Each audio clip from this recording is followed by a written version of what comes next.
Welcome back to Doctor Who Fights. Let's jump right into the last Dalek story of the 60s.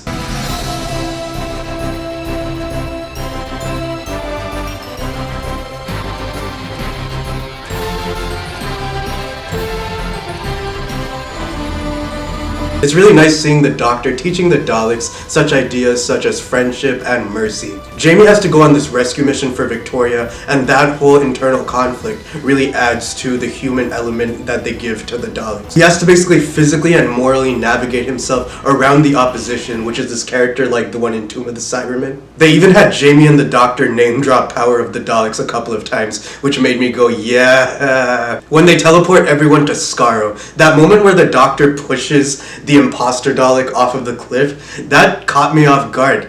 Maxwell and Waterfield serve as good side characters who started with a Jago and Lightfoot type of vibe on the surface, but they each have their own intensity of reactions. The stuff on Skaro with the Dalek Emperor looks amazing, but the whole plan for the human factor experiment, it doesn't work. It makes no sense because they eventually realize that they just want the Dalek factor, they just want the Dalek qualities and to delete all the human qualities. The Doctor makes the Emperor Dalek realize that the human element is only going to make the Daleks rebel against each other. So before the Emperor Dalek can make good use of his Daleks, the Doctor teaches the good Daleks to kill the opposition, which is a nice ending. The side characters are just okay. I kind of wish Victoria got a lot more to do. I loved how Jamie's conflicted morals in episode 5 about not wanting to travel with the Doctor kind of comes back to Victoria by Fury from the Deep, how she has her own doubts. And it's interesting how Victoria's scream is what ends up killing the weeds in Fury from the Deep. It's pretty symbolic. For 7 episodes, this story does feel very padded.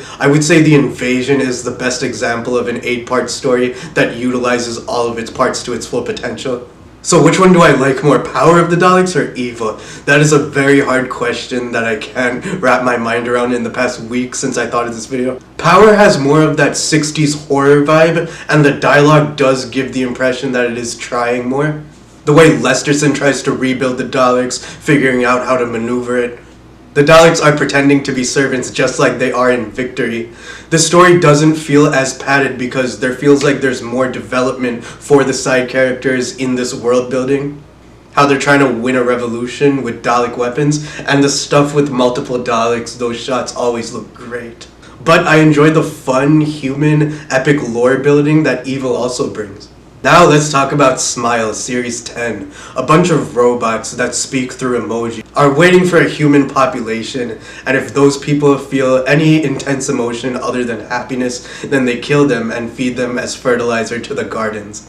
These nanobots called the Vardy take on the form of the walls. This setting looks very accurate to what futuristic architecture would look like. The Doctor realizes that the Vardy were originally there to sort of bring this happiness feedback loop, kind of like a survey team or technicians would bring. That's a reference to Leela's tribe in Face of Evil. It also reminded me of how the Monoids were originally servants, and then 700 years later they took control and command of the population. I always liked Smile, but this time watching it, I was a little underwhelmed. I think it's because I also watched the pilot and Thin Ice in the same sitting. I just felt like I wanted Bill to do more. It felt like Bill could have been interchangeable with any other companion in this story. Bill is pretty much my second favorite modern companion behind Martha Jones, and in this episode she's just alright. I like what she's wearing, I guess. One of my favorite things about this episode over the years was its bright use of colors.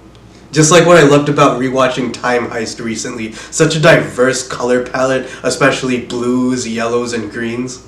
It feels like the Time Heist setting was explored a little bit more, like how they broke through walls and stuff. The one thing that disappointed me about Time Heist, the whole explanation to how they agreed to the memory wipe and how they ended up at the beginning of the story. It was basically done in a montage, very in tune for Series 8, but this is why people say it had too many ideas and not enough time to flesh it out. I personally loved the way the ideas were paced out throughout the story through the dialogue. And both stories kind of strive for that same depth, but similar to Evil of the Daleks, it can give you a bit of tonal whiplash when there's a bit of too much going on with the side characters and not enough time for us to care about it. But yes, just like other stories like Time Heist, Smile feels like a fun, lighthearted story that is able to balance cheesiness with a lot of seriousness. I like how the two side characters that are with the Doctor and Clara kind of symbolize the morals of the story a little bit. with shape-shifting and hacking. And Capaldi doing the run that he did in the pilot looks just like how he was running in Time Heist, like a penguin with his ass on fire. So overall, this is a tough decision between which episode is better, but like Time Heist, I felt like Smile could have been a little bit better if it had one or two characters that had that depth. Evil of the Daleks wins. It's the fun, romantic, poetic ending to the Daleks that we needed in the 60s. Thank you guys for watching. See you guys in the next one.